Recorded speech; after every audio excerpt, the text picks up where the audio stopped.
Good morning, everybody. I want to apologize. I haven't been posting videos publicly on YouTube.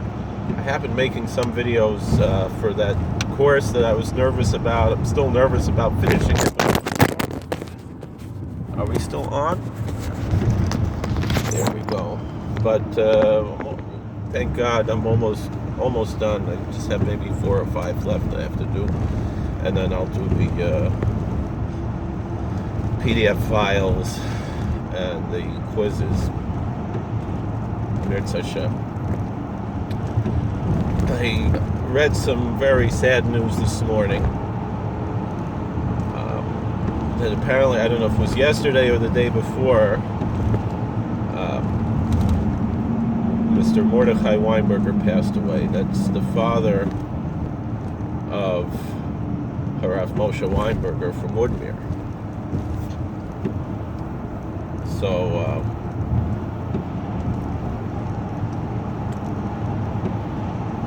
I remember only seeing Mr. Weinberger one time at one of Rabbi Weinberger's shiurim.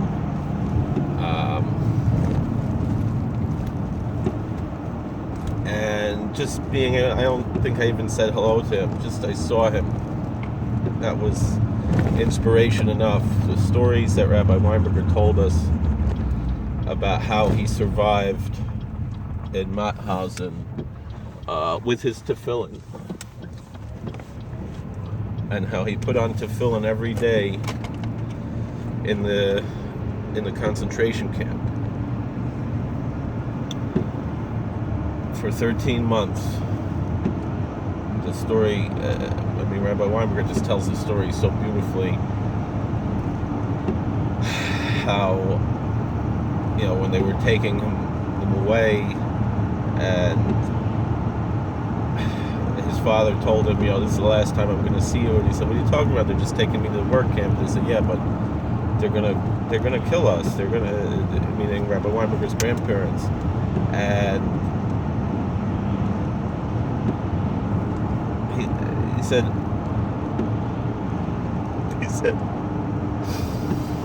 "I'm not going to see you again in this world. But as long as you put on your tefillin every day, I'll see you in the next world." Which I guess,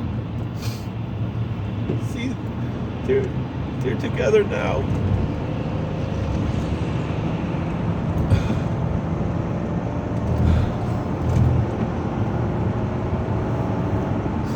After being separated for 70 years, more than 70 years. 75 years, 76 years. We're losing so many of these holy people who survived. It's not that they survived the Holocaust, it's one thing, but that they stayed pious Jews after going through that. That's what makes these people our heroes.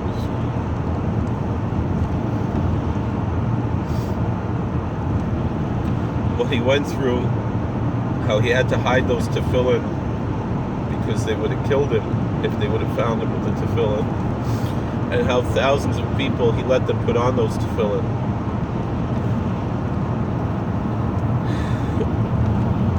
How many great people wore those tefillin?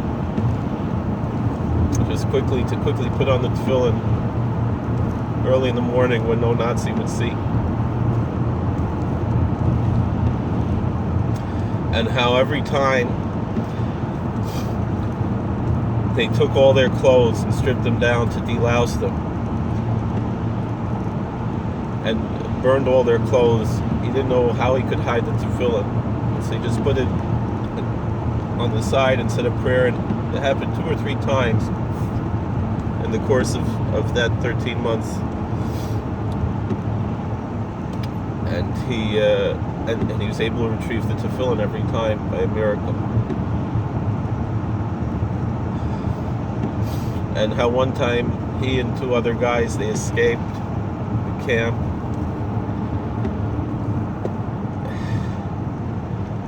They managed to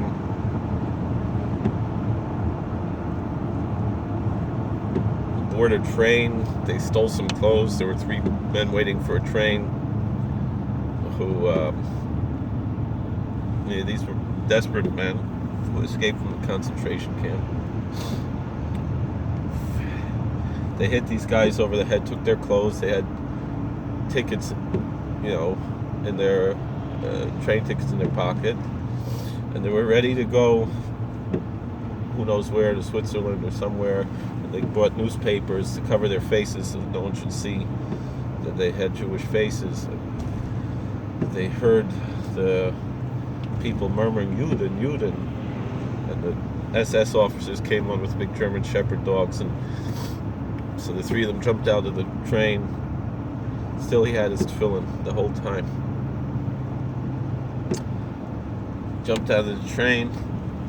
He said whatever it was in the movie to jump out of a train, it's not like that in real life. He doesn't know how long he was unconscious, but they woke up. They found a farmhouse, a barn. They started eating the animal food.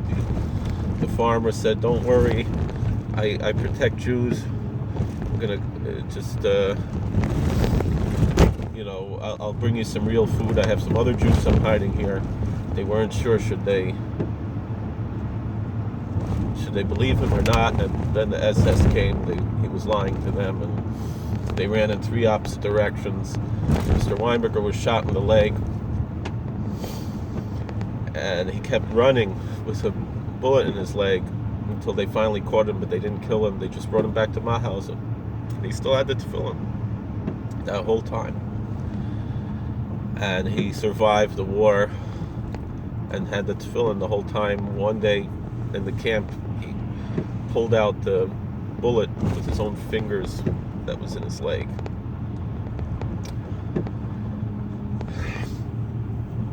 And after the war, he was in the hospital in the DP camp, and he said there was a Jewish American doctor there. Spoke to him in Yiddish. He said it was the strangest Yiddish he'd ever heard, but they were able to communicate. And in the next bed, there was a Nazi saying, "No, the Reich is going to come back, and Hitler's not dead," and whatever. And the doctor told him, he said, "I'm sorry you have to be in the same room with this guy, but if he harasses you, you let me know." And he told him what how he kept saying these things. So then he said, "All right, don't worry about it." The doctor went to the Nazi, pulled out all of the IVs in his arm, brought him in the bathroom and shot him in the head, and then paid off the nurse and said, "Clean up the mess there." Mr. Weinberger said he finally saw the Nekoma that was coming to Amalek. And he started again to feel like a human being again. I remember after hearing all these stories and how he kept putting on those tefillin all his life, and even when they were no longer kosher and he got new tefillin, he still put those tefillin on.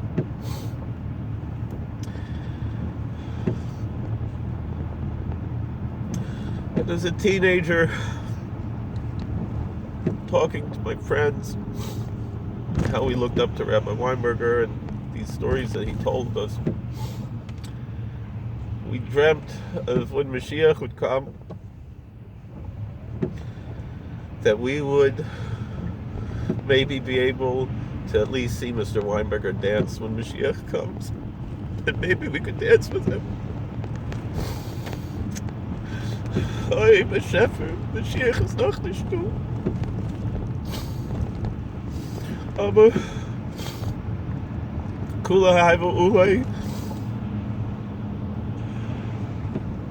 beim Triese Mason zu man solche sein zu sein, ist solche Sachen.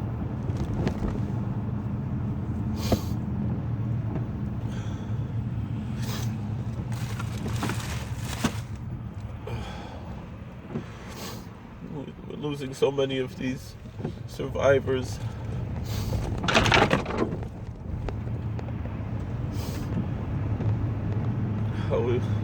Last year we lost Rabbi Melech Kornreich, who I was very close with, and I remember him Also, he managed to keep his tefillin. He had joined the partisans, and he was running away. And one day he couldn't find it. He was checking, couldn't find his tefillin, and he told the soldiers he was escaping with the partisans. He has to go back. He lost something valuable. They said, "No, we'll shoot you. What are you doing? The Nazis are on our trail." He said, "So go ahead and shoot me. What do I need to live for if I don't have my tefillin?" That's what Mr. Rabbi Kornreich said. My whole family's gone. This is all I have left. And so the partisans, they went with him to go find his tefillin, and they found it.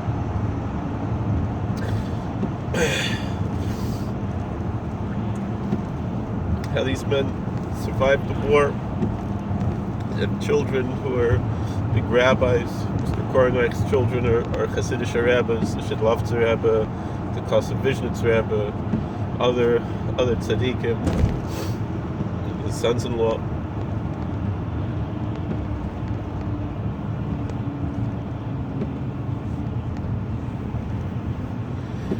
Oh, Mr. Weinberger had such a son, like the Rebbe from Woodmere. Oy, Tatay Futter. Kula Haiva Ulay. We'll be zeicher to see Mashiach Geit Kimmel. To see these people again by Tchias HaMesim. I remember Mr. Yosef Engel, an old Gerach Chossid, a Yid who was Shakua in learning Torah, a Yid in Queens. What they said by his Levaya, he was much younger than these.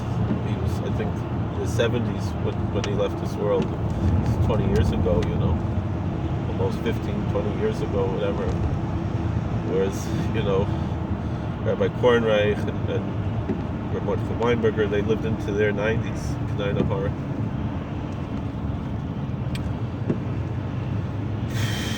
And the story that they told by his Levaya, how he fasted the whole Pesach, not to eat any chametz. And on the Achon Shel Pesach, he fainted, and they picked up a piece of chametz, held it under his nose, and he realized it's still Yantiv. He has to make kiddush, and you can make kiddush on a mitzi even though it's chametz, but it's already Achon Shel Pesach, so it's the Rabbanim, so he's going to make kiddush. And the 16-year-old kid, that he still knew how to say kiddush for Yantiv. How often did he say kiddush on Yantiv? He knew the kiddush from Yantiv. 16-year-old kid, and then he thought to himself, usually on Achon Shel Pesach we don't say Shechianu, but I didn't say Shechianu the first day. So then he also made the Shechianu.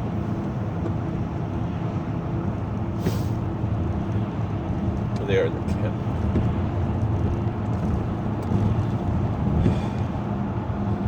These are the stories we have to tell. It's not about what they did to us. That's not what it's about. It's about who we were able to become in the depths of hell. The Jews, I don't think we could do it, but who they were able to become and who we can look up to.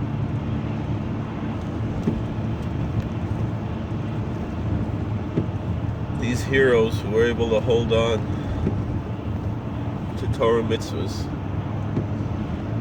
in the most difficult, most darkest hours.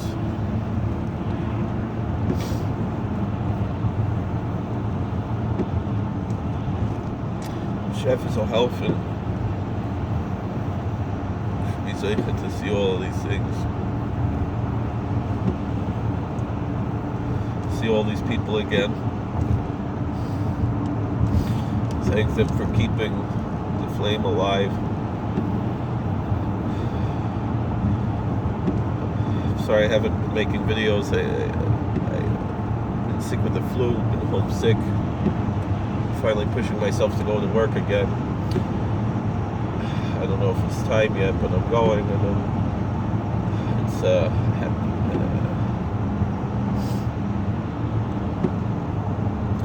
right, God bless. Please like, share, and subscribe. Thank you. We'll see you later.